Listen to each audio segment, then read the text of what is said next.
दुनिया के सबसे कुख्यात चोर, बैंक डकैती, हीरे जवाहरातों के लूट, म्यूजियम बेस कीमती चोरी और विश्व प्रसिद्ध ठग, यह वह शख्सियत है जिन्होंने कलाकारों की तरह चोरियां की और जादूगरों की तरह गायब हो गए। Number 5, Societe Generale bank robbery. सन 1976 का फ्रांस का नामी बैंक सोसाइटी जनरल 2 दिन की छुट्टी के बाद खोला गया। जैसे ही कर्मचारी अंदर घुसते हैं तो 400 लॉकर टूटे हुए नजर आते हैं।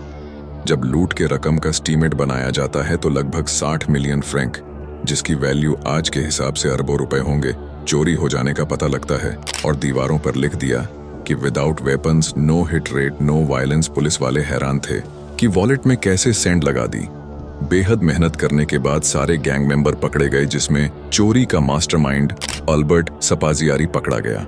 अल्बर्ट सपाजियारी बेहद ही एकाग्र बुद्धि वाला था और कहीं दिल में कुछ बड़ा करने की आग धधक रही थी। अल्बर्ट फेमस होना चाहता था, रईसों की जिंदगी जीना चाहता था, तो उसने फ्रांस की जानी मानी बैंक जनरल को निशाना बना दिया, जिसे लोग अवैध सोचते थे क्योंकि वहां की तिजोरी अंडरग्राउंड थी। अल्बर्ट ने इस बात का अंदाजा लगाया कि सेंध लगाने के लिए उसे सीवर सिस्टम का इंतजाम करना होगा और वहां से एक सुरंग खोदनी होगी जो सीधे बैंक के वॉल्ट में खुले। उसे डर था कि वॉल्ट रूम में किसी प्रकार के ध्वनि सेंसर न लगा हो। ध्यान रहे, हम 1976 की बात कर रहे हैं, जब सीसीटीवी कैमरों का अस्तित्व नहीं था। अल्बर्ट ने प्रोफेशनल गैंगस्टर की टीम को हायर किया और बैंक के पास ही मौजूद सीवर से अंडरग्राउंड वॉल्ट तक सुरंग खोदी, जिस काम में उन्हें 2 महीने लगे। और 2 दिन छुट्टी के दौरान उसने अपने टीम के साथ बैंक को लूट का अंजाम दिया। अल्बर्ट सपाजियारी की इस शातिर बैंक रॉबरी ने कई ऑस्कर हॉलीवुड फिल्मों को आइडिया दिया। Number 4, Frank William. 27 अप्रैल 1948। यह वह दिन था जब एक ऐसे शख्स ने जन्म लिया जिसे आगे चलकर अमेरिका के फ्रॉक्स प्रोटेक्शन सिस्टम की धज्जियां उड़ा दी। हम बात कर रहे हैं फ्रैंक विलियम की, जिनके जीवन से प्रेरणा लेकर प्रसिद्ध film catch me if you can बनाई गई। महज 15 साल की उम्र में फ्रैंक ने पहली ठगी की। फ्रैंक के अंदर अपनी बात मनवाने का एक ऐसा गुण था कि लोग हर बार उसके चक्कर में आ जाते थे। उन्हें मॉडल जमाने का सबसे बड़ा ठग करार दिया गया। महज 21 की उम्र में फ्रैंक विलियम अपनी खुद की 8 फर्जी आइडेंटिटी बनाई। 8 अलग अलग नाम से 8 अलग अलग बैंक अकाउंट बनाए, जिसमें किसी में भी एक भी रुपया नहीं था। पैसे ना होने पर भी वह इन्हीं अकाउंट्स का चेक दिया करते थे। वह इतना शातिर था कि बैंक वाले कभी भी उस तक नहीं पहुंच पाए थे, क्योंकि सारे आइडेंटिटी कार्ड और सोशल सिक्योरिटी नंबर फर्जी हुआ करते थे। तो कहीं फ्रैंक विलियम ने कभी प्रोफेशनल बनकर धोखाधड़ी की, कभी डॉक्टर बनकर धोखाधड़ी की, तो कभी इंजीनियर बनकर। जब फ्रैंक विलियम के दिल में मुफ्त घूमने का आइडिया आया तो उन्होंने फर्जी पायलट बनकर फर्जी लाइसेंस तक बना दिया। आखिर दस्तावेज के फर्जी बाड़े के अपराध में फ्रैंक विलियम को 12 साल की जेल हो गई। आज फ्रैंक एक ईमानदार व्यक्ति की तरह अपना जीवन जी रहे हैं और एक इज्जतदार इंस्टीट्यूट में पढ़ाते हैं। और क्या आपको पता है कि यह कौन सा इंस्टीट्यूट है जहां अमेरिका का सबसे बड़ा ठग ज्ञान दे रहा हो? आप जानकर चौंक जाएंगे। अगर चौंके तो लाइक सब्सक्राइब करें। फ्रैंक विलियम FBI के बेहद उच्च पद पर है और वहां फ्रॉड करना सिखाता है। चौंक गए ना? नंबर 3 पर है डैन कूपर। 4 नवंबर 1971, एक सुहाना दिन।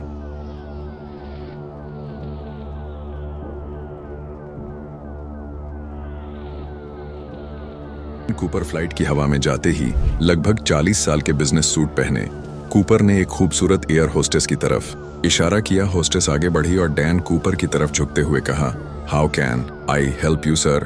कूपर ने अपने सूट को खोलकर हल्का सा दिखाए और कहा, मेरे पास बम है, और एयर होस्टेस की तरफ इशारा किया कि वह उसके बगल में बैठ जाए।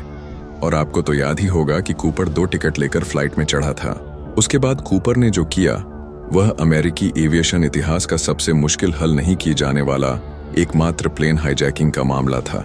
कूपर ने बड़े ही स्मार्ट अंदाज से सारे स्ट्रक्चर अपने बगल में बैठी सुंदर एयर होस्टेस के माध्यम से हासिल किया और न सिर्फ पायलट और क्रू तक पहुंचाए, बल्कि सीट पर बैठे बैठे ही सिएटल के ट्रैफिक कंट्रोलर तक अपना मैसेज भी पहुंचाया।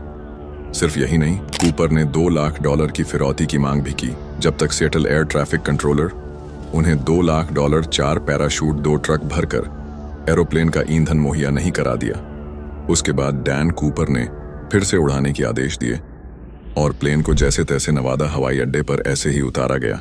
जब प्लेन की चेकिंग की गई तब पैसों से भरे बैग और 2 पैराशूट गायब थे।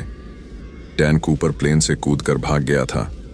अब तक हम जिस शख्स को इस नाम से संबोधित कर रहे हैं, क्या वही उसका असली नाम था? कुछ भी पता नहीं चल सका। यह इतिहास के सबसे स्मार्ट तरीके से की गई प्लेन हाईजैकिंग मानी जाती है। डीवी कूपर केमिस्ट्री के नाम से इंटरनेट और दुनिया भर में मशहूर है। नंबर 2 पर है गार्डन म्यूजियम आर्ट थेफ्ट। यह बात है 18 मार्च 1990 का, अमेरिका के इजाबेला स्टीयूआर गार्डन म्यूजियम, जहां 2 पुलिस वैन पहुंचे और वहां के गार्ड पर चोरी का इल्जाम लगाया। पुलिस वालों ने गार्ड को हिरासत में लिया। बाहर बैठे दूसरा गार्ड यह सब देख रहा था। तभी पुलिस वाले बाहर आए और उस गार्ड को भी हथकड़ियां लगा दी। दोनों गार्ड अब बाहर हथकड़ी से बंधे थे और कई घंटे तक बंधे ही रहे, तब तक जब तक उन्हें पता नहीं चला कि म्यूजियम में सचमुच में डकैती पड़ी है और डकैती उन्हें हिरासत में लेने वाले पुलिस वालों ने ही डाली थी। $1 बिलियन यानी $1 अरब यानी 1/3 कीमत वाली पेंटिंग को चोरों ने पार कर दी। पुलिस वालों के भेष में वह शातिर चोर ही थे जिनका आज तक पता नहीं चला। आज तक हुई आधुनिक चोरियों की सबसे बड़ी चोरी थी। नंबर 1 पर है हैरी विंस्टन रॉबरी। 4 दिसंबर 2008, पेरिस का विश्व प्रसिद्ध ज्वेलरी स्टोर। दुनिया के नामी फैशन आइकॉन इस ज्वेलरी शॉप से गहने खरीदना पसंद करते हैं। एक सुनहरी शाम और 3 सुनहरे बालों वाली हसीनाएं और एक बिजनेसमैन टाइप जेंटलमैन आते हैं। यह शाम का वक्त होता है जब डोर बंद होने वाली होती है, और जैसे कि आप यह जानते हैं कि प्रोफेशनल स्टोर मालिक यही चाहेगा कि वह अपने ग्राहकों का खास ख्याल रखें।